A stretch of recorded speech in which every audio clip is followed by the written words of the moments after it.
bienvenue tout le monde au service. On vous invite à vous plonger, à vous submerger dans les louanges avec Jésus aujourd'hui. Amen. Qui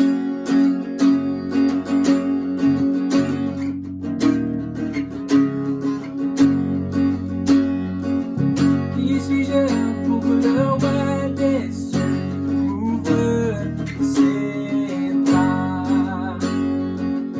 Perdu mais trouvé par son amour pour moi, son amour pour moi, il m'a libéré, ma tête est payée, je suis enfant de Dieu, je suis à lui. Il m'a racheté à la croix grâce à soldats. J'étais esclave du péché, mais il m'a sauvé. Jésus m'a sauvé. Il m'a libéré. Ma tête est payée. Je suis enfant de Dieu, je suis à lui, et dans sa maison, j'ai trouvé ma place. Je suis enfant de Dieu, je suis à lui, je suis choisi et affranchi. En toi je sais qui je suis. Tu es pour moi, pas contre moi. Et en toi je sais qui je suis. Oh, en toi je sais qui je suis. Il m'a libéré. Ma tête est payée. Je suis enfant de Dieu, je suis à lui, et dans sa maison, j'ai trouvé ma place. Je suis enfant de Dieu, oh oui, je suis à lui, et dans sa maison, j'ai trouvé ma place. Je suis enfant de Dieu, je suis à lui.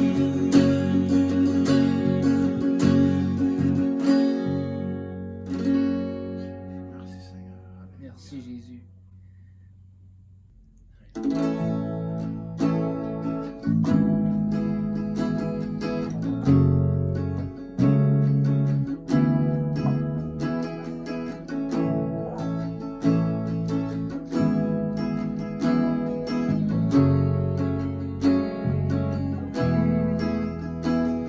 Oh toi qui m'as façonné au sein de ma mère, qui a prononcé sur moi des mystères et des merveilles que je porte en moi.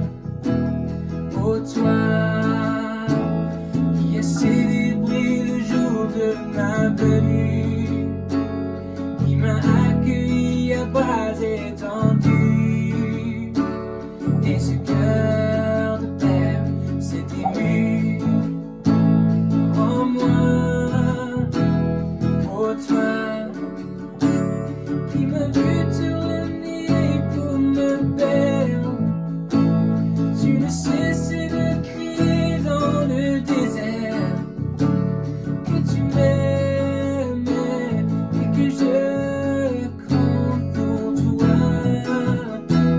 Oh toi qui me considère plus que j'étais, mais qui regarde ce que je serai.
t'appartiens et c'est toi que je sais. Oh Père, tu es ce que je désire aujourd'hui et que plus jamais je ne t'oublie. Tu es mon Dieu et tu es toute ma vie, toute ma vie.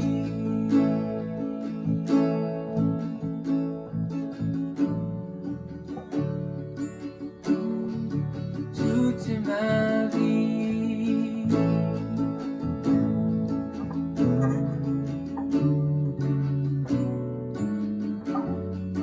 Toute ma vie.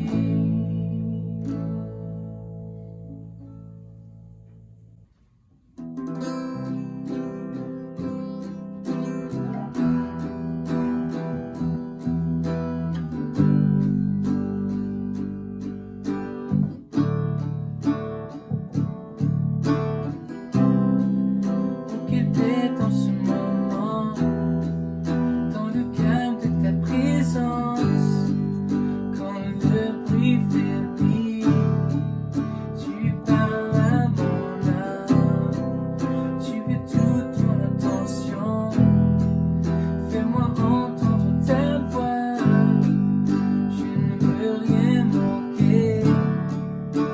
Seigneur, mon cœur désire plus de toi, mon cœur recherche ta face, alors je sais être à toi.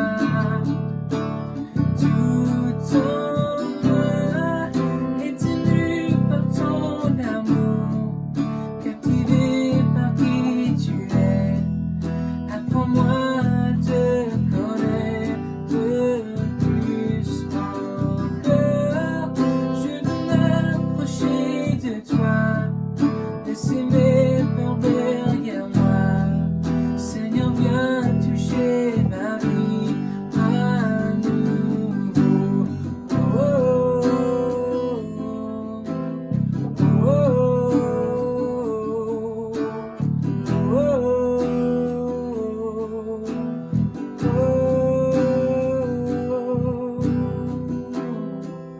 comme le soleil à l'aurore, comme une brise dans la nuit, ta paix me restaure, tu me donnes la vie. Il n'y a aucune hésitation dans mon cœur, dans mon affection, rien n'est comparable. Seigneur, mon cœur saisit plus de toi, mon cœur recherche ta face, alors je sais être à toi. Et tout en moi est ému par ton amour, captivé par qui tu es.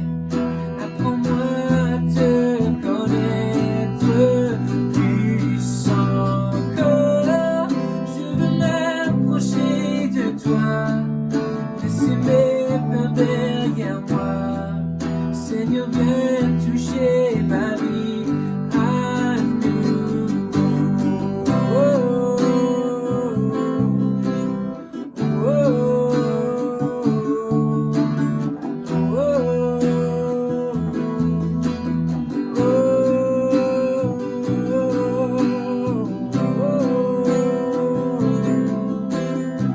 oh.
captivé par qui tu es. Apprends-moi à te connaître plus encore. Je veux m'approcher de toi, laisser mes peurs derrière moi. Seigneur, viens toucher ma vie à nouveau.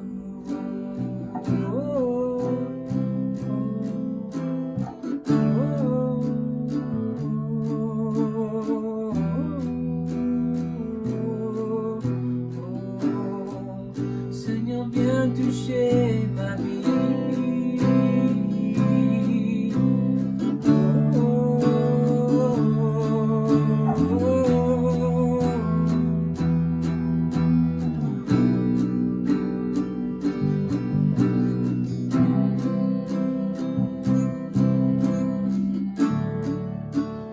Viens toucher ma vie.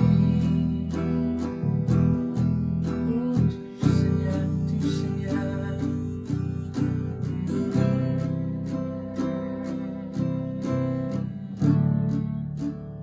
Touche-nous Seigneur.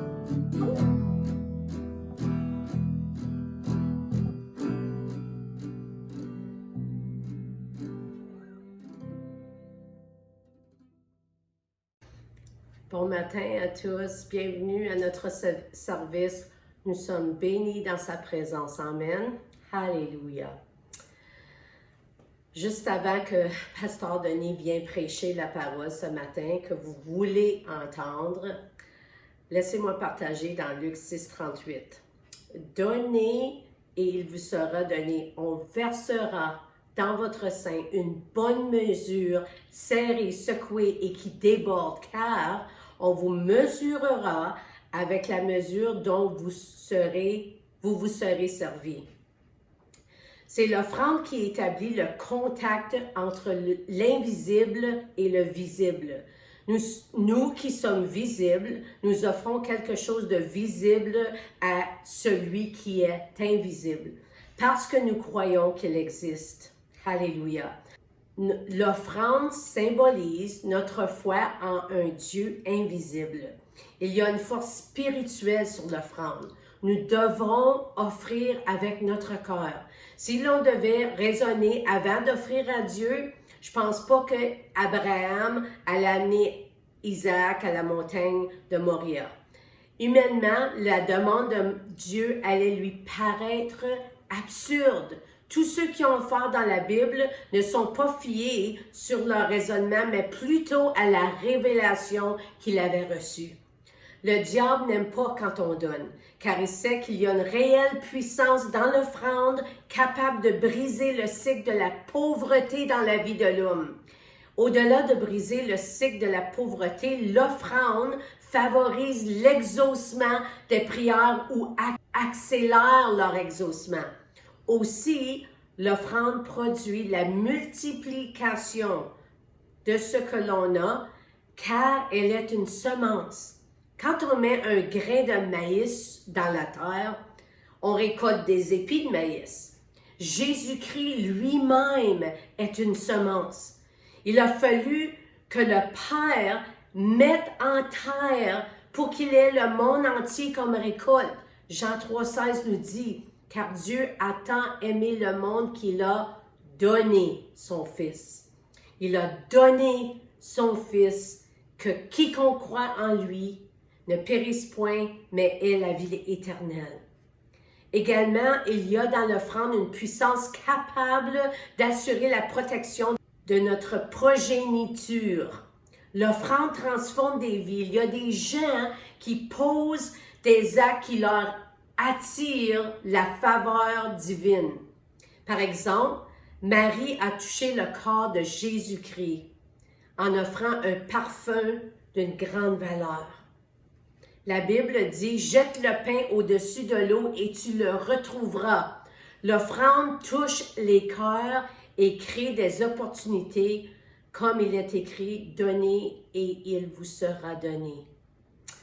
Il s'agit là d'un principe que Jésus-Christ nous a révélé et quiconque l'applique en récolte des fruits. Alléluia. Merci Seigneur Jésus. Merci Seigneur que tu nous donnes, tu nous as donné Seigneur ta présence, que tu es venu sur la terre pour récolter les âmes des hommes, alléluia, des femmes, des enfants Jésus, que nous sommes tes enfants à cause que toi Père tu nous as donné. Et maintenant, Seigneur, nous avons l'opportunité de donner à ton royaume. Et nous le donnons avec joie ce matin. Au nom de Jésus, nous prions. Amen. Alléluia. Comme vous donnez ce matin en ligne à sudburyvictory@gmail.com, préparons-nous pour recevoir la parole de Dieu. Merci Seigneur pour ta parole que Pasteur Denis prêche aujourd'hui. Ouvre nos corps Seigneur pour qu'on puisse recevoir Seigneur les leçons de foi que tu nous donnes ce matin. Au nom de Jésus, nous te prions et nous te louons. Amen. Bonjour tout le monde. Bienvenue à notre service en ligne de Sudbury Victory Center. Alors, je vais continuer encore aujourd'hui sur les fichiers ou les filières d'Élysée. Et mon message aujourd'hui est intitulé Spécial du jour, tête d'âne et crotte de pigeon. Quelle sorte de titre que c'est ça? Alors, allez avec moi à chapitre 2 Rois, chapitre 6, 24 à chapitre 7, verset 2. Alors, on va finir le chapitre 6 de 2 Rois et on va commencer le chapitre 7 jusqu'à verset 2. Et ça commence avec ceci. Après cela, Ben-Hadad, le roi de Syrie, rassembla toute son armée, monta contre Samarie et l'asségia. Il y eut une grande famine dans la ville. Le siège fut si long qu'une tête d'âne valait 80 pièces d'argent et le quart de litre de crotte de pigeon, 5 pièces d'argent. Alors que le roi, son nom c'est Joram, le fils c'est lui qui est le fils d'Akab et Jézabel. Alors que le roi passait sur la muraille, une femme lui cria, « Sauve-moi, mon seigneur le roi. » Il répondit, « L'Éternel ne te sauve pas. Avec quoi pourrais-je te sauver? Avec les ressources de l'air battage ou du pressoir? » Et le roi ajouta, « Qu'as-tu? » Elle répondit, « Cette femme-là me dit, donne-moi ton fils. Nous le mangerons aujourd'hui et demain, c'est mon fils que nous mangerons. Nous l'avons fait cuire, mon fils, et nous l'avons mangé. » Ça, c'est terrible, ça. Ça, c'est terrible, terrible, terrible. Puis après ça, elle dit, « Le lendemain, je lui ai dit, donne-moi ton fils pour que nous le mangions. » Mais elle l'a caché. Lorsque le roi entendit les paroles de cette femme, il déchira ses habits. Comme il marchait sur le muraille, le peuple vit qu'il portait en dessous un sac, même la peau. Le roi dit, « Que Dieu me traite avec la plus grande sévérité si la tête d'Élysée, fils de Shaphat, reste aujourd'hui sur ses épaules. » Or, Élysée se trouva chez lui et les anciens étaient assis avec lui. Le roi envoya quelqu'un de son entourage pour chercher Élysée, mais avant même l'arrivée de ce messager, Élysée dit aux anciens, « Le voyez-vous, ce fils d'assassin? » Alors le fils d'Akab, Akab était l'assassin. Ce fils d'assassin envoie quelqu'un pour me couper la tête. Écoutez, quand le messager arrivera, fermez-lui la porte et repoussez-le avec la porte. N'entendons pas derrière lui le bruit des pas de son Seigneur. Il était encore en train de leur parler quand le messager arriva vers lui disant, « Ce malheur vient de l'Éternel. Que puis-je encore espérer de l'Éternel? » Élysée lui dit, « Écoutez la parole de l'Éternel. Voici ce que dit l'Éternel. Demain, à la même heure, on pourra avoir 7 litres de fleur de farine pour 1 pièce d'argent et 14 litres d'orge pour 1 pièce d'argent à la porte de Samarie. L'officier chargé de soutenir le roi répondit à l'homme de Dieu, même si l'Éternel faisait Ça, c'est il moque ici, là. Même si l'Éternel faisait des fenêtres au ciel, une telle chose ne pourrait pas se produire. Élisée dit, tu le verras de tes yeux, mais tu n'en mangeras pas. Mon Dieu, ça n'a pas pris longtemps. Si on regarde le premier verset, ça dit le roi de Syrie, Ben-Hadad, il se met en guerre encore avec, pour assiéger Israël. Les Syriens ont vite oublié la gentillesse d'Israël au verset précédent, le verset 23, de ce qu'on a lu la semaine passée. Ils ont vite oublié la fête et leur libération pour retourner en Syrie sans être blessés d'aucune façon. Ils ont vite oublié la miséricorde de Dieu. Et cela devrait nous rappeler à propos de quelque chose d'important, la gratitude. Quand des bonnes choses arrivent à nous, devons-nous si facilement oublier les bénédictions de Dieu quand Dieu nous bénit ou même quand quelqu'un d'autre nous bénit? Oublier ces bénédictions dans nos vies et aller faire nos propres choses ou d'oublier qu'est-ce que le Seigneur a fait pour nous. Les choses, c'est comme si quelqu'un nous fait quelque chose de bon, spécialement le Seigneur, puis on reçoit cette bénédiction. Après ça, on se met le nez à Dieu, puis on fait nos propres choses, sans gratitude, sans remerciement. C'est ça l'image où ce verset essaie de nous montrer. C'est incroyable de voir comment Dieu peut nous parler à partir d'un seul verset. Le verset suivant de mon dernier message, le verset 24 qu'on vient de commencer à lire.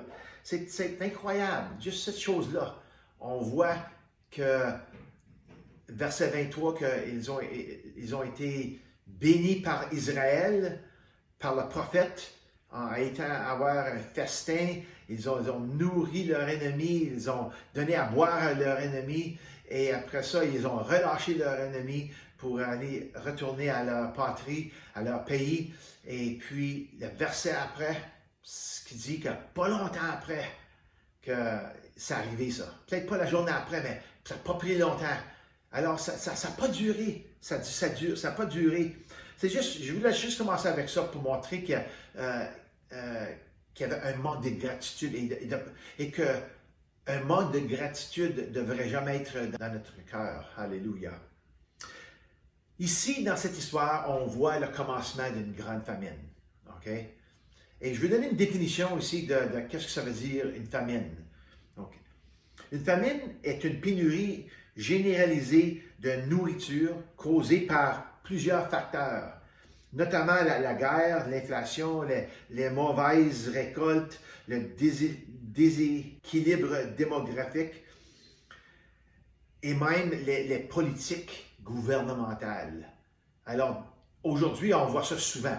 On voit ça, des famines où le monde, on voit ça sur la télé, où on voit les petits-enfants qui sont des grands badaines, ils sont tous... c'est tellement dur. Moi-même, j'ai de la misère à regarder à ça. Mais je sais que ça existe encore, ces famines-là, où il n'y a pas grande nourriture et les agences chrétiennes, la communauté chrétienne vient dans cette situation et aide et nourrit ceux qui sont en pauvreté, ceux qui sont dans la famine. Alors, aujourd'hui, c'est ça qu'on voit, c'est souvent les politiques gouvernementales par où les famines commencent. Et ce phénomène est généralement accompagné ou suivi d'une malnutrition régionale, où ça emporte aussi la famine, d'une épidémie ou d'une mortalité accrue. Alors, c'est ça le résultat. On voit le résultat d'une famine, c'est la malnutrition régionale, la famine, et aussi d'une épidémie et de mortalité accrue. Alors, des fois, souvent, c'est le gouvernement qui va commencer, puis c'est ça le résultat. Maintenant, si on regarde à qu'est-ce qu'on a lu ce matin, 2 Rois, chapitre 6 et 7, la famine ici était si grande et si profonde qu'une tête d'âne qui n'a peu de chair au-dessus et qui est désagréable, dégoûtant et cérémonieusement impur, se vendait pour 80 pièces d'argent. Maintenant, une pièce d'argent, c'est environ un demi-once d'argent. Et si on regarde à ça, vraiment, et les 80 pièces d'argent pour un quart de litre de crotte de pigeon, OK, qui allait pour 5 pièces d'argent. Aujourd'hui, ça ressemblait à ceci. Une tête d'âne se vendrait pour environ 1280 $. OK? 80 pièces avec le prix d'argent aujourd'hui, un demi-once, ça arriverait à l'entour de 1280. Et pour la crotte de pigeon, ça arriverait à l'entour de 80 $. Méditez sur cela pour un petit peu, parce que c'est inimaginable qu'est-ce qui arrive là ici. Cette famine était si grande que même 2 femmes ont décidé de faire bouillir ou faire cuire leurs fils et de les manger. Écoutez à ceci encore. Et le roi ajouta, « Qu'as-tu? » Elle répondit, « Cette femme-là m'a dit, « Donne-moi ton fils, nous le mangerons aujourd'hui, et demain, c'est mon fils que nous mangerons. » Puis elle dit au roi, « Nous avons fait cuire mon fils et nous l'avons mangé. » Le lendemain, je lui ai dit, « Donne-moi ton fils pour que nous le mangions. » Mais elle l'a caché. C'est pas fair, elle l'a caché. Quelle sorte de situation qu'on est ici? Quelle sorte de résultat de famine qu'on a ici? On peut voir qu'est-ce que la famine a fait.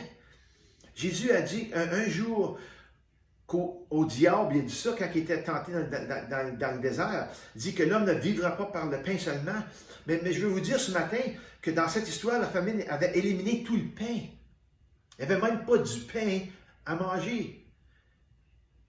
Il restait seulement des têtes d'âne et des crottes de pigeons et à 2 femmes de manger leur fils.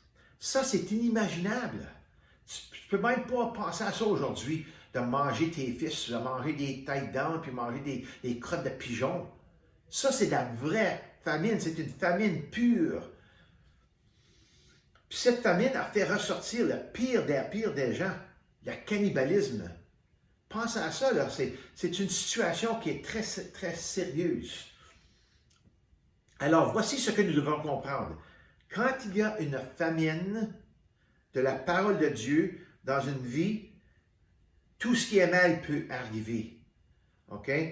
Tout ce qui est méchant peut arriver. Chaque péché imaginable peut arriver. La dépravation du cœur humain s'élève et détruit toute bonne chose. Alors, c'est important qu'on sache qu'il y a un parallèle ici qu'on peut regarder dans cette histoire, qu'il y a une famine de nourriture physique. Il n'y a pas rien d'autre que des crottes de pigeons et de têtes d'âne. Puis c'est ça la situation. C'est pas de la bonne nourriture, c'est de la nourriture qui cause la malnutrition. Il n'est pas bon. Puis dans le spirituel, ici, on voit que quand il n'y a pas de pain de vie, qui est Jésus, ou la parole de Dieu, c'est une famine spirituelle. Et on va regarder un petit peu plus loin la raison pour le fait qu'il y avait aussi c'est la vraie cause de cette famine, c'est qu'il y avait une famine spirituelle de la parole de Dieu. Chaque péché imaginable peut arriver. La dépravation du cœur humain s'élève et détruit toute bonne chose. Pensez à votre propre vie avant d'être un croyant et un disciple de Jésus. Moi, je peux.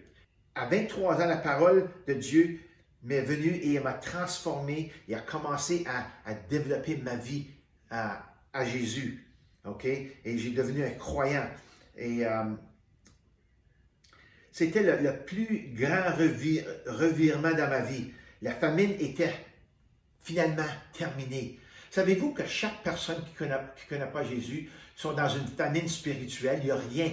Il y a un grand vide dans eux et c'est l'ennemi qui, d'un niveau à l'autre, peut contrôler une vie ou guider une vie parce que tu es guidé à travers des péchés. La Bible a dit que Jésus nous dit que dans la Bible, dans le livre de Jean, que les pharisiens et ceux qui ne sont pas avec le Seigneur, que leur père est Satan.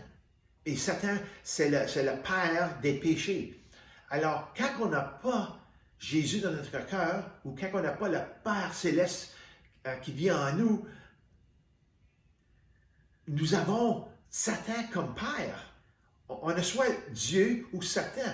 Soit qu'on a le Père ou Satan dans notre vie. C'est juste les deux-là.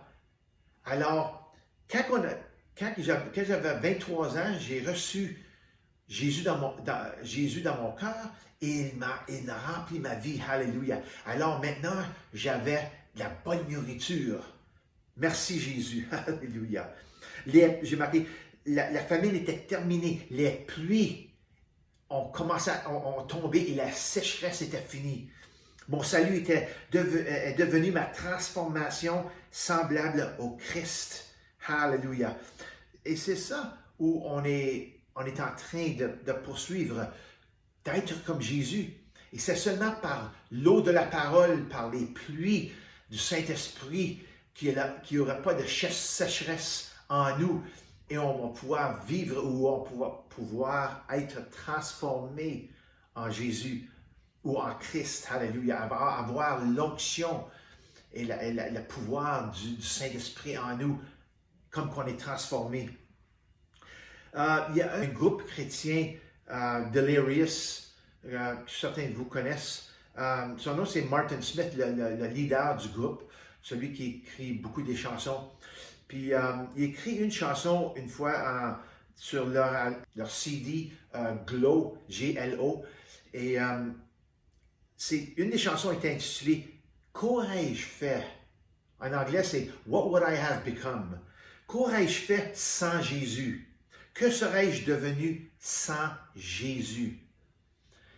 Et je parle ici d'avoir une famine totale en toi, pas d'avoir Jésus. Ça, c'est d'être en famine. Il y a beaucoup de monde sur cette terre, des non-croyants qui n'ont pas Jésus, sont dans une famine spirituelle.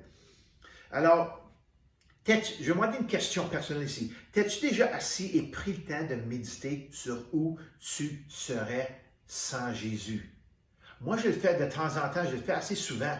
Ça me rentre à l'esprit, ça me rentre dans mes pensées que je regarde alentour de moi, puis je m'imagine des fois, où serais-je sans Jésus? Quelle sorte de choses ou quelle sorte de situation serais-je aujourd'hui si ce ne serait pas de Jésus?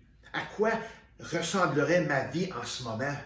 Je ne peux absolument pas me voir vivre sans lui. Alléluia! Il faut avoir Jésus en nous. Même dans tous mes défauts et mes imperfections, cela me dégrise en ce moment de penser à une vie sans lui. Vous savez, on n'a pas besoin d'être des êtres parfaits pour suivre Jésus. La Bible dit en Hébreux 6, verset 1, on s'en va envers la perfection, envers la maturité que Jésus veut qu'on soit. Mais sur cette terre, dans ce corps physique, on ne serait jamais parfait. On va être seulement parfait lorsqu'on va être avec Jésus dans le ciel. Alléluia. Notre perfection va être totale. Alléluia. Alléluia. Puis une des plus belles écritures qu'on peut lire dans la parole de Dieu est dans Hébreux 13, verset 5. Puis sa parole nous dit que Jésus a dit qu'il ne nous quittera ni ne n'abandonnera jamais. Ça, c'est le plus grand réconfort. C'est mon espoir que je le sais dans mon cœur que Jésus ne va jamais me laisser. Il ne va jamais m'abandonner. Ça, c'est mon espoir. Alléluia. Qu'il va toujours avec moi dans les temps noirs et dans les temps illuminés, dans les temps bons, dans les temps méchants. Il va toujours être avec moi. Alléluia. Alors, rester dans sa parole te gardera de l'expérience infernale d'une famine spirituelle. Il faut se garder dans sa parole. Il faut méditer dans sa parole. Il faut maturer dans la parole de Dieu. S'éloigner de sa parole est une pente qui descend vite et constamment. Alléluia. Puis, alors, avec sa parole dans ton cœur, tu apprends à t'élever et aller plus haut. Alors, sans la parole, si tu t'en vas en bas, avec la parole, tu montes en haut. Alléluia. Mais sans cela, ça va descendre vite. Sans la parole de Dieu, c'est pas bon, c'est pas une bonne situation. Alors, on vient juste de voir les effets d'une famine. Maintenant, je veux regarder à qu'est-ce qui a causé la famine. Et ça commence avec le roi Joram. Okay? C'était le roi qui a parlé à les deux femmes qui ont cuit leurs enfants. Alors, juste pour donner un petit peu d'informations sur Joram ici, Joram, le roi d'Israël, était le fils d'Akab et de Jézabel. L'un des couples les plus méchants qui ait jamais marché sur cette terre. Puis Jézabel était une méchanceté pure. En anglais, je l'ai dit comme ça. Jezebel is pure evil. Alors, elle est une méchanceté pure. Sa mission dans la vie était de garder le silence de la parole et d'éliminer le représentant de la parole de Dieu, Élie. Ça, c'est dans le temps d'Élie. Avec Akab, le roi Akab, il a reçu la flèche, puis il est décédé, il est mort, il s'est fait tuer dans un temps de bataille. Alors, regardons dans le temps d'Élie pour un petit peu. Elle était obsédée par le fait de tuer le prophète, le porte-parole de Dieu. Alors, lorsque vous éliminez la parole de Dieu au monde et de vous-même, vous vous faites un ennemi direct de Dieu. Si vous arrêtez la parole de Dieu pour les autres, pas seulement pour toi, mais pour les autres, tu te fais un ennemi direct de Dieu. Et le péché apporte le jugement. Si vous ne voulez pas les effets sécheresse d'une famine, restez dans l'eau de la parole. Alors, le péché apporte le jugement. Alors, si vous ne voulez pas avoir de jugement, restez dans l'eau de la parole. Alléluia. C'est ça, la parole, c'est ça qui va vous aider à éviter le péché dans votre vie. La raison pour laquelle elle voulait la mort d'Élie était à cause de la famine. Quand Élie était le prophète du jour, c'est ça ce qui s'est passé. Alors, on va retourner un petit peu plus tôt. Dans 1 Roi 17, on voit la première fois qu'on entend à propos d'Élie, le prophète. Puis ça dit, Élie, verset 1 de 1 Roi 17, nous dit, Élie le Tishbite, l'un des habitants de Galad, dit à Akab, l'Éternel de Dieu d'Israël, dont je suis le serviteur, est vivant. Il n'y aura 16 années-ci pas de rosée ni de pluie, sauf sur ma parole. Pas de rosée et pas de pluie entraînent une seule chose, une famine. Alors, c'est à cause de la parole de Dieu qu'il y avait une famine. C'est à cause de la parole que Élie a prononcée qu'il y avait une famine. Puis c'est lui qui était en charge. Il dit, il n'y aura 16 années-ci pas de rosée ni de pluie, sauf sur ma parole. Ça me dit qu'il était en charge, que Dieu était en charge à travers de lui. Alléluia. Puis la raison, c'est à cause d'un leadership maléfique dépourvu de la parole de Dieu, séché jusqu'au cœur. Ces deux-là, Akab et Jézabel, étaient pourris, corrompus, pleins de méchanceté maléfique, jusqu'au cœur, jusqu'à la racine. C'était vraiment un couple qui était maléfique. Regarde ce que 1 Roi 16, ça c'est avant, c'est 4-5 versets avant qu'on voit ici. Là. C'est à la fin de 1 Roi 16, versets 30 et 33. Ça dit que Akab, le fils d'Omri, fit ce qui est mal aux yeux de l'Éternel plus que tous ses prédécesseurs. Comme cela, ça ne lui suffisait pas de se livrer au péché de Jéroboam, fils de Nébat.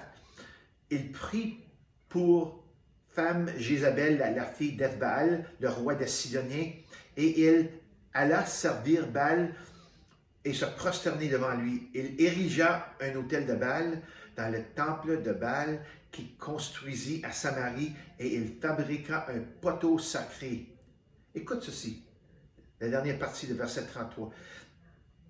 Akab fit plus encore que tous les rois d'Israël qui l'avaient précédé pour hériter l'Éternel de Dieu. Alors, Akab, lui, c'est marqué ici comme il fut plus de mal que tous ses prédécesseurs, comme si cela ne le suffisait pas. C'est assez dur de pouvoir voir quelle sorte de méchanceté qui était dans lui.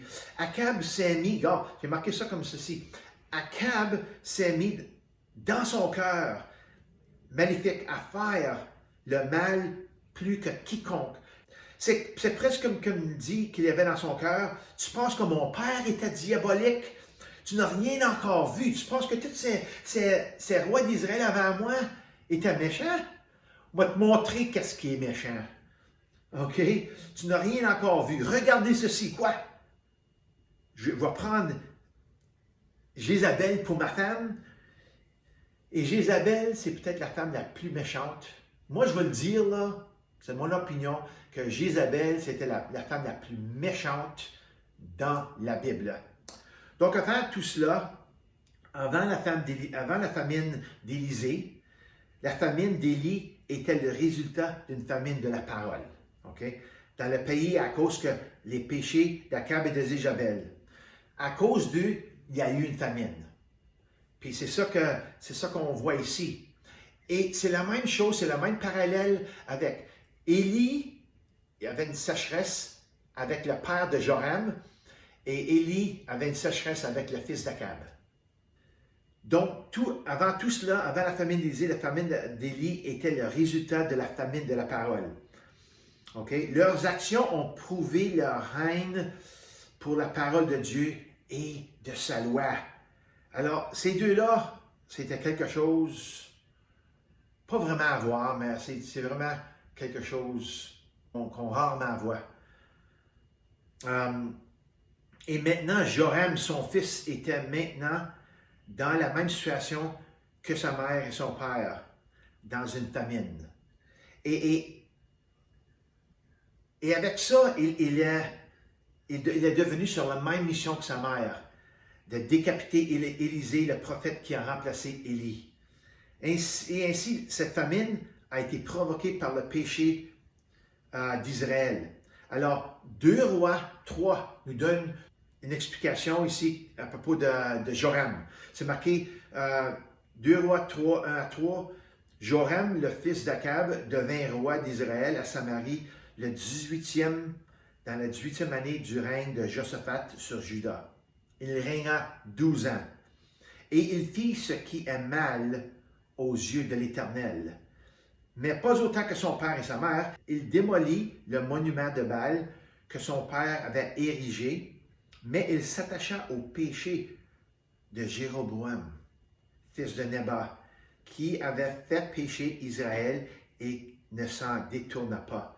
Alors, il n'a pas fait comme son père et sa mère, mais il a fait d'autres péchés, puis il ne s'est pas détourné de ces péchés-là. Okay? Alors, le péché n'apporte pas la bénédiction, il apporte une malédiction. Et à moins que le péché ne soit traité, à moins qu'il ait une repentance et un détournement, la génération suivante continue dans les mêmes cycles de péché jusqu'à ce que Dieu intervienne d'une manière ou d'une autre. Alors, c'est sûr que dans ce monde-ci, les péchés du père et du grand-père font toujours effet sur nos vies. Alors, je vais vous donner un petit peu d'informations sur ce qui est arrivé dans ma ligne familiale. J'ai eu beaucoup de discussions avec mon père au sujet de mon grand-père. je ne peux pas aller plus loin dans ma ligne familiale parce que je ne sais pas qu'est-ce qui s'est passé avant mon grand-père. Alors, moi, je sais juste ce qui se passe avec mon père et qu'est-ce que j'ai appris de mon grand-père. J'avais 23 ans quand mon grand-père est décédé. Ça, c'était alentour d'1 mois avant que je devienne chrétien. Alors, mon grand-père il a décédé 1 mois avant que j'ai donné ma vie à Jésus. Et ça faisait environ 30 ans que mon grand-père était aveugle, complètement aveugle.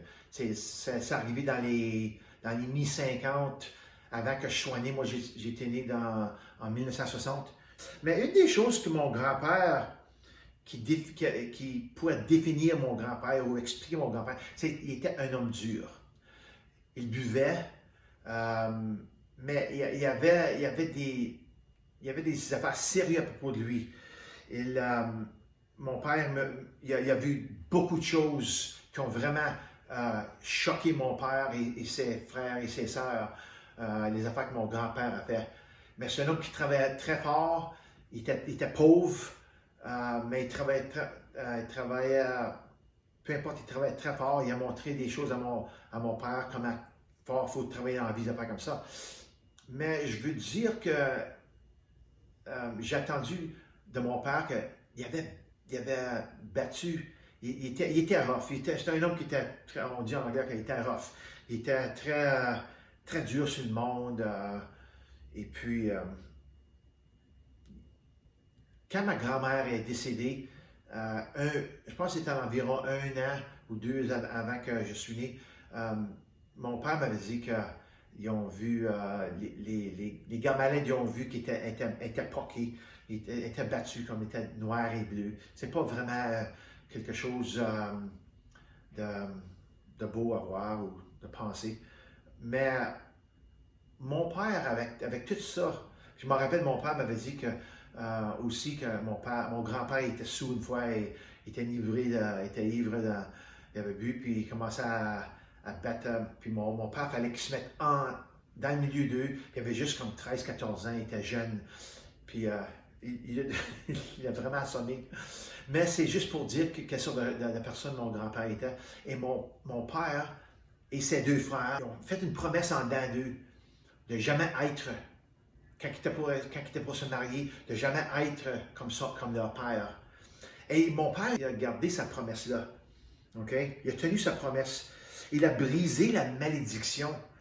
Tu sais, Joram, lui, il a continué dans la ligne de son père avec des péchés. Puis, si on regarde dans la ligne familiale comme la mienne, je suis sûr que c'est le père de mon grand-père et son grand-père qui a fait comme ça. Si on descend la ligne, on voit cette sorte de caractère. Mais mon père, il a tenu sa promesse. Même comme il n'était pas chrétien, il a brisé cette malédiction. OK? Et j'ai des bonnes nouvelles pour vous, que le 6 novembre 2005, mon père a reçu Jésus comme sauveur. Alléluia. Et maintenant, il va avoir 91 ans le mois prochain. Et puis, il aime Jésus. Il sait qu'il s'en va au ciel. Et sa vie a changé. Alléluia.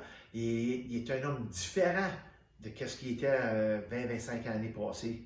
Alléluia. Alors, gloire à Dieu au plus haut des cieux. Alléluia. Merci Seigneur. C'est un grand réconfort pour moi. Voyez, une famine comme ce qu'on vient de lire trouve ses racines dans l'enfer. Il n'y a pas de pain.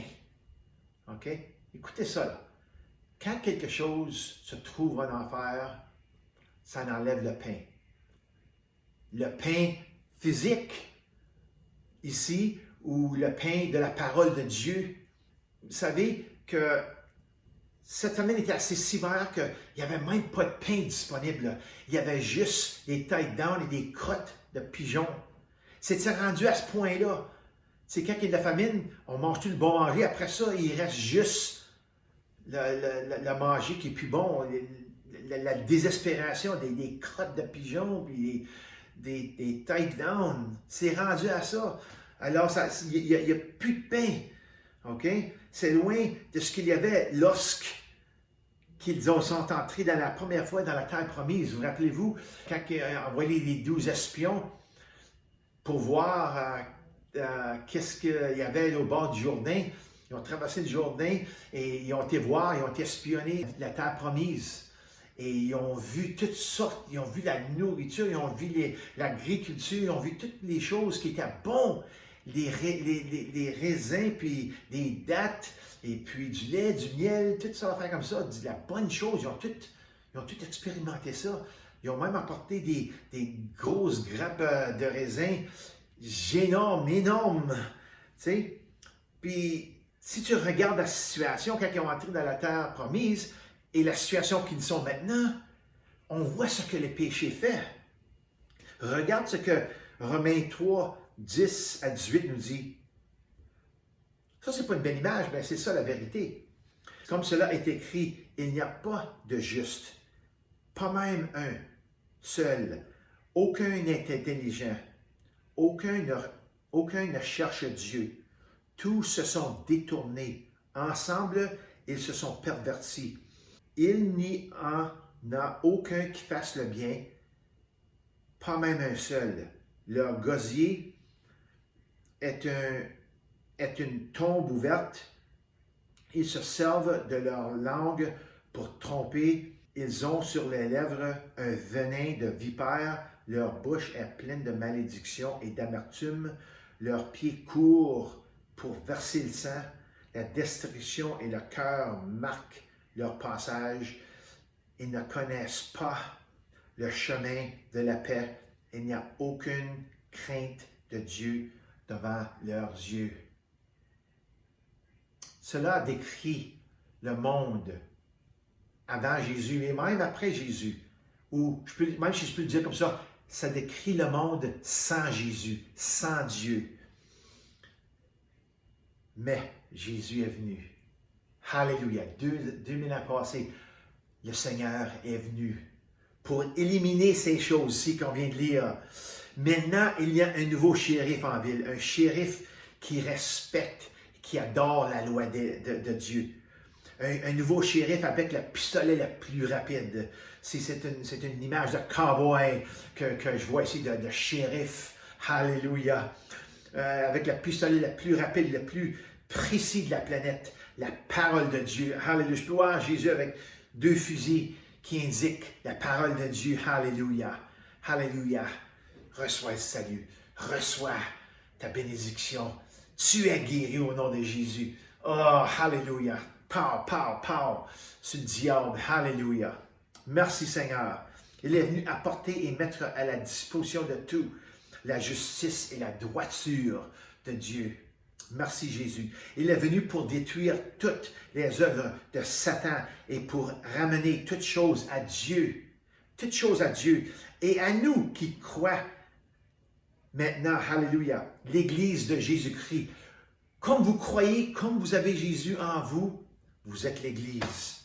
Alors pour finir ce matin, je veux dire ceci.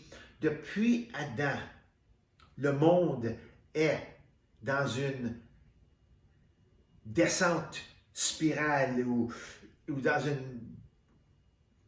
Le monde descend. Le monde, ils ne vont pas envers Dieu. OK? Et puis, Jésus est venu. Maintenant, il y en a encore du monde qui tombe, il y en a encore du monde qui va en enfer, mais il y en a beaucoup, alléluia, qui montent en haut vers le Père spirituellement. Alléluia. Il a préparé le terrain pour la rédemption de l'humanité.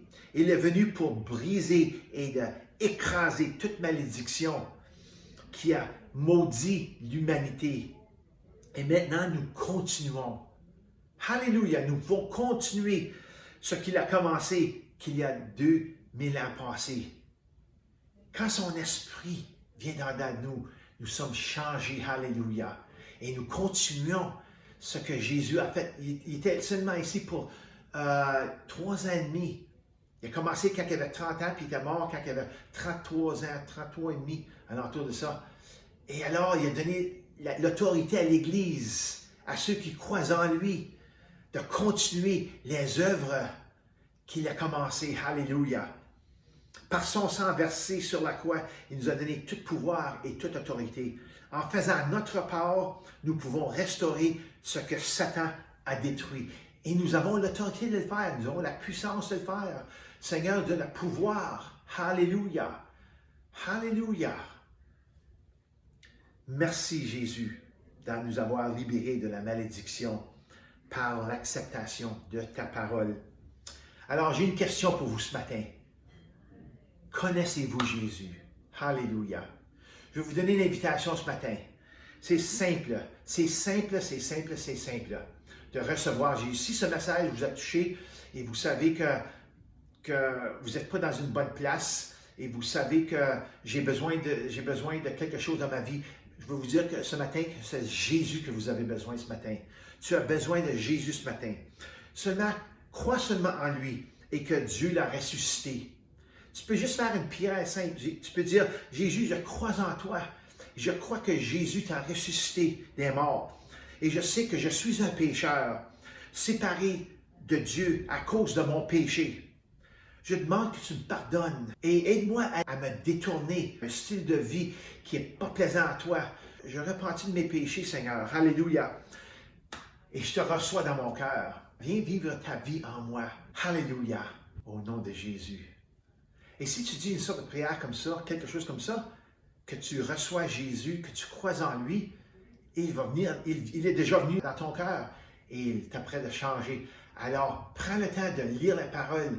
Si tu n'as pas une Bible, trouve-toi une Bible, achète-toi une Bible et commence à lire la parole de Dieu et commence à recevoir sa parole. Alléluia. Alors, je vous remercie d'avoir partagé avec moi cette parole ce matin. Et j'espère de vous voir la semaine prochaine. Alléluia. À la prochaine.